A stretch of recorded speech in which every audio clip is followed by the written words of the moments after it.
नमस्कार दोस्तों, स्वागत है आप सभी का मेरी क्लास में। मेरा नाम है पूजा द्विवेदी। आखिर क्या है ज़ोहरान ममदानी और उमर खालिद का कनेक्शन? आखिर क्यों ममदानी ने कहा है कि खालिद उनके थॉट्स में है? उमर खालिद जो कि 5 साल से भारत में कारावास काट रहे हैं, इनका अभी तक ट्रायल नहीं हुआ है। हालांकि कंडीशनल बेल पे इनको कुछ समय के लिए छोड़ा गया था क्योंकि इनकी बहन की शादी थी। तो आखिर ममदानी ने क्यों कहा कि उमर खालिद उनके थॉट्स में है और क्या ऐसा कहना सही था या गलत था? इसके बारे में चर्चा करते हैं। ज़ोहरान ममदानी के बारे में अब तक तो हम सबको पता है कि ये न्यूयॉर्क सिटी के यूएसए में न्यूयॉर्क सिटी के पहले मुसलमान एवं दक्षिण एशियाई मेयर बने हैं। ये भारतीय मूल के हैं। इनके पेरेंट्स इंडियन हैं पर इनका जन्म युगांडा में हुआ था। हमें इनके बारे में बहुत कुछ सुनने को मिला, स्पेशली जिस प्रकार से इन्होंने न्यूयॉर्क में एक रेवोल्यूशन लाने की बात की है, उसी के आधार पर ये जीत पाए हैं। पर उमर खालिद से इनका क्या कनेक्शन है वो तो हम देखेंगे, पर एक बार देख लेते हैं कि ज़ोहरान ममदानी जिन्होंने 1 जनवरी 2026 को न्यूयॉर्क के मेयर के लिए पद के लिए शपथ का ग्रहण किया, ये क्यों जीते, क्योंकि ये भी जानना बहुत ज़्यादा महत्वपूर्ण है। ये ज़ोहरान ममदानी डेमोक्रेट से बिलोंग करते हैं। रिपब्लिकन और डेमोक्रेट दो पार्टीज़ हैं, मेजर पार्टीज हैं यूएसए की। ये डेमोक्रेट से हैं। ये 34 वर्षीय हैं और इन्होंने एंड्रयू क्यूमो जो कि स्वतंत्र रूप से लड़ रहे थे, उनको पराजित करके न्यूयॉर्क सिटी के पिछले एक शताब्दी में सबसे युवा मेयर बनने का गौरव भी प्राप्त किया। Apart from he is also a Muslim and also he is a South Asian. जीत का अंतर ब्रुकलिन, मैनहट्टन, ब्रॉन्क्स में 10% अंक से अधिक रहा। क्वींस में अंतर अपेक्षाकृत कम था, जबकि स्टेटन आइलैंड में क्यूमो ने बढ़त बनाई थी। तो मेजरली जिनकी वजह से ये जीते हैं, ये ब्रुकलिन, मैनहट्टन और ब्रॉन्क्स की वजह से जीते हैं। ममदानी मुसलमान हैं, जन्म युगांडा में हुआ और इनके माता पिता भारतीय मूल के हैं। इनके पहचान जो है भारतीय हैं, भारतीय मूल नहीं, भारतीय हैं। पहचान तथा प्रगतिशील नीतियां, इस परिणाम स्वरूप न्यूयॉर्क में इन्होंने ये बढ़त बनाई है। इनकी क्या क्या नीतियां हैं इसके बारे में हम चर्चा करते हैं, जो इन्होंने प्रस्तावित किया है। इन्होंने कहा है कि जो वहां पे इतने महंगे महंगे क्षेत्र हैं अपार्टमेंट से रहने के लिए, उनके रेंट का स्थिरीकरण किया जाएगा। क्योंकि आपने देखा होगा न्यूयॉर्क में इवन एक 1 BHK टाइप का एक स्टूडियो अपार्टमेंट भी करोड़ों में उसके रेंट होते हैं, क्योंकि मार्केट है, सप्लाई डिमांड। सार्वजनिक किराना स्टोर की स्थापना करने की बात की है। सार्वभौमिक देखभाल, बाल देखभाल का विस्तार करने की बात की है, चाइल्ड केयर जिसे हम कहते हैं। किराया मुक्त बस सेवाओं की शुरुआत करने की बात की है। किफायती आवास तक पहुंचने के विस्तार करने की बात की और वित्त पोषण हेतु कॉर्पोरेट करों में वृद्धि तथा करोड़पतियों पर अतिरिक्त कर आरोपित करने की बात की है। इसके अलावा उमर खालिद को जो इन्होंने पत्र लिखा था, इसकी वजह से ये चर्चा में है।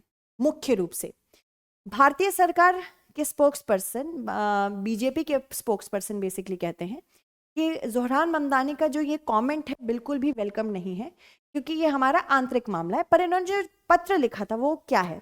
पत्र किसने शेयर किया था? पत्र ज़ोहरान ममदानी की लॉन्ग टर्म पार्टनर बना ज्योत्सना ने किया था। ट्विटर पे, एक्स पे माफ़ कीजिएगा, एक्स पे ये शेयर किया गया था ये लेटर।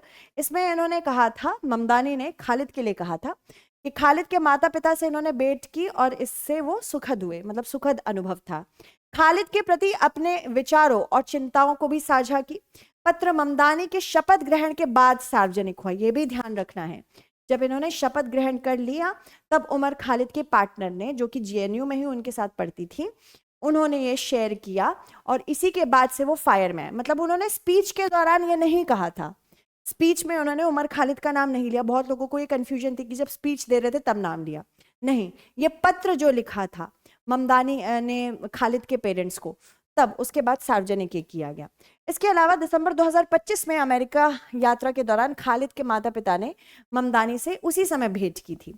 खालिद के कारावास तथा न्यूयॉर्क सिटी से संबंधित विषयों पर चर्चा हुई थी। रिपोर्ट ये भी कहती है कि ममदानी जेल से लिखे गए खालिद के पत्रों का अनुसरण भी करते हैं। ये भी इंपॉर्टेंट है जानना। इसके अलावा अगर हम बात करें कि एग्जैक्टली उमर खालिद का इशू क्या है, वो तो देखेंगे ही, पर सिर्फ ममदानी ही नहीं है, बहुत सारे अमेरिकी सांसद भी हैं जिन्होंने खालिद के इस इशू में, उमर खालिद के कारावास पर प्रश्न उठाए हैं। कारावास पे प्रश्न तो है ही, साथ ही साथ जो इनको ट्रायल नहीं मिल रहा है, इस पे भी प्रश्न उठाए गए हैं। ठीक है, तो कुछ लेटर्स हैं जैसे कि आप देख सकते हैं। 8 अमेरिकी सांसदों ने भारतीय राजदूत विनय क्वात्रा को पत्र लिखा था और क्या क्या मांग की थी? कि उमर खालिद को जमानत प्रदान की जाए, पहली चीज। दूसरा, अंतर्राष्ट्रीय कानून के अनुरूप निष्पक्ष एवं समयबद्ध सुनवाई हो, यानी कि जस्टिस अगर डिले हो रहा है तो भी प्रॉब्लमेटिक है, ऐसा अमेरिकी सांसदों का कहना है। By the way, UAPA unlawful activities prevention act के तहत लंबी पूर्ववाद निरोध अवधि मुकदमे से पहले हिरासत में रखने पर को लेकर चिंता व्यक्त की थी। पत्र पर Jim McGovern, Jamie Raskin, Chris Van Hollen, Peter Welch, Pramila Jayapal, Jan Schakowsky, Rashida Tlaib और साथ ही साथ लॉयड डॉगेट के हस्ताक्षर रहे हैं। प्रश्न यहाँ यह भी उठता है कि अमेरिका कौन होता है बताने वाला, क्योंकि भारत का वाकई आंतरिक मामला है, ये जुडिशरी हैंडल कर रही है, किसी प्रकार का इसमें कोई भी पॉलिटिकल प्रभाव नहीं है। खालिद को अपनी बहन के विवाह में सम्मिलित होने के लिए कुछ रूप से कंडीशनल बेलिंग दी गई थी। इससे पहले भी जब इनकी बहन का विवाह था तो 14 से 15 दिनों की इनको बेल दी गई थी, पर उसमें बहुत सारी कंडीशंस लगाई गई थी, जैसे कि आप कहाँ तक ट्रैवल कर सकते हैं, सोशल मीडिया का उपयोग नहीं कर सकते हैं, आदि आदि। इसके अलावा अगर हम बात करें भारत में जो राजनीतिक प्रतिक्रिया इसको देख के आई है, जैसे कि आप देख सकते हैं कांग्रेस पार्टी के जो लीडर हैं, लीडर ऑफ द ऑपोजिशन इनको हम कहते हैं, राहुल गांधी ने भी कुछ लोगों के साथ भेंट की थी। जैसे कि एक प्रदीप भंडारी ने ये शेयर किया था एक्स पे, मेरे बोल नहीं है। 2024 में जैन शावकॉस्की राहुल गांधी से मिले थे यूएस में, और इल्हान ओमार जो कि संपूर्ण रूप से भारत विरोधी हो, उनके साथ भी मिले थे। और इसके अलावा जब जैसे ही मिले उसके बाद कॉम्बैटिंग इंटरनेशनल इस्लामोफोबिया एक्ट की बात की थी कि भारत एक इस्लामोफोबिक देश है, ठीक है, ऐसा बोला था। तो ये फोटो इंपॉर्टेंट है यहाँ पे एक बार मेंशन करना। भारत में राजनीतिक प्रतिक्रिया क्या हुई है? बीजेपी स्पोक्स पर्सन ने कहा है कि कांग्रेस सांसद पर हमला किया है वो हमारे लिए इंपॉर्टेंट नहीं है। वीएचपी ने ममदानी की आलोचना की है, खालिद के संदर्भ में उनके रुख और उद्देश्यों पर प्रश्न उठाए हैं। तो ये भारत की प्रतिक्रिया है, हालांकि ऑफिशियल नहीं है, ये अनऑफिशियल है। उमर खालिद की अगर हम बात करें, अब तक तो आप इनको जानते होंगे, नहीं जानते तो डेफिनेटली ये पता होना चाहिए कि 2020 में महत्वपूर्ण रूप से इनका एक रोल रहा है दिल्ली राइट्स में। तो जैसे कि आप देख सकते हैं फरवरी 2020 जैसे ही कोविड आने वाला था, इससे दिल्ली दंगे जब हुए थे जिसमें 53 लोगों की मौत हो गई थी और 700 से अधिक घायल हो गए थे, इसके संबंध में सितंबर 2020 में इनको गिरफ्तार किया गया। कथित रूप से ये मुख्य साजिश करता है, ये अभी प्रूव नहीं हुआ है बाय द वे, ये कथित रूप से साजिश करता रहे हैं इस पूरे राइट्स के पीछे। इसी की वजह से इनके ऊपर अनलॉफुल एक्टिविटीज प्रिवेंशन एक्ट 1967 अधिनियम के तहत आरोप लगाए गए हैं और उसी के अंतर्गत ट्रायल की मांग हो रही है। दिल्ली पुलिस का यह आरोप है कि दंगे मोदी सरकार को बदनाम करने के लिए एक व्यापक साजिश का हिस्सा थे।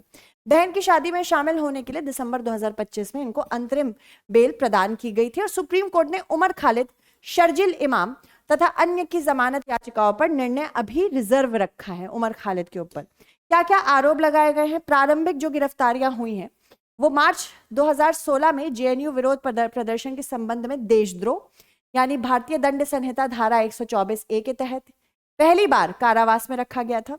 इसके पश्चात 2020 के दिल्ली दंगों से संबंधित एफआईआर दर्ज हुई।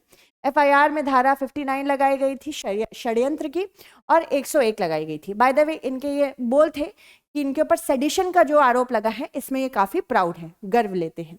आरोपों में भारतीय दंड संहिता के अंतर्गत दंगा, हत्या, गैर कानूनी जमाव, देशद्रोह, वैमनस्य इसको बढ़ावा देने की बात की गई थी। गैर कानूनी गतिविधियां रोकथाम अधिनियम यूएपीए के अंतर्गत आतंकवाद एवं आपराधिक षड्यंत्र तथा शस्त्र अधिनियम के उल्लंघन भी शामिल हैं। इसके अलावा जमानत इनको क्या मिली है, कभी क्या याचिकाएं आई हैं वो भी देख लेते हैं। सत्र न्यायालय ने जमानत याचिका अस्वीकृत की थी मार्च 2022 में। दिल्ली उच्च न्यायालय ने जमानत से इनकार कर दिया था। बहन के विवाह में सम्मिलित होने हेतु 2 बार अंतरिम जमानत मिल चुकी है, 1 दिसंबर 2022 में और 1 दिसंबर 2025 में। अक्टूबर 2025 में सर्वोच्च न्यायालय में सुनवाई जारी है। तर्कों में दीर्घकालीन हिरासत और ठोस भौतिक साक्ष्य के अभाव का दावा बनाम अभियोजन का यह आरोप भी शामिल है कि भाषणों, व्हाट्सएप संदेशों, लोकेशन डेटा के माध्यम से इन्होंने पूर्व नियोजित षड्यंत्र किया था। हालांकि बचाव पक्ष जो इनका है वो कहता है कि हिंसा में प्रत्यक्ष संलिप्तता है ही नहीं, मात्र व्हाट्सएप समूह में उपस्थिति होने से कैसे इतने लंबे समय तक रख सकते हैं। दीर्घकालिक निरुद्धता व्यक्तिगत स्वतंत्रता का उल्लंघन है, जो कि व्यक्तिगत स्वतंत्रता भारतीय संविधान के अनुच्छेद 21 में उल्लिखित है। तो फंडामेंटल राइट्स वो भी एब्सोल्यूट नहीं है, भारत में क्वालिफाइड है। अगर आप कोई चीजें करेंगे उसी के आधार पर क्वालिफाइड होकर आपको आपके मूलभूत अधिकार मिलेंगे। इसके अलावा दंगे पूर्व नियोजित तथा एवं समन्वित थे। यूएपीए की धारा 43D क्लॉज 5 के अंतर्गत जमानत पर प्रतिबंध इनको लागू किया गया, ये भी इंपॉर्टेंट है। जमानत याचिकाएं सर्वोच्च न्यायालय के समक्ष लंबित है, सुप्रीम कोर्ट में लंबित है, मुख्य सुनवाई जारी है, अभी भी इनको प्रॉपर ट्रायल नहीं मिला है, इसी वजह से ये सारी चीजें न्यूज में है। तो आपको क्या लगता है ज़ोहरान ममदानी ने जो किया है वो सही है या गलत है? मुझे कमेंट सेक्शन में जरूर बताइएगा। धन्यवाद।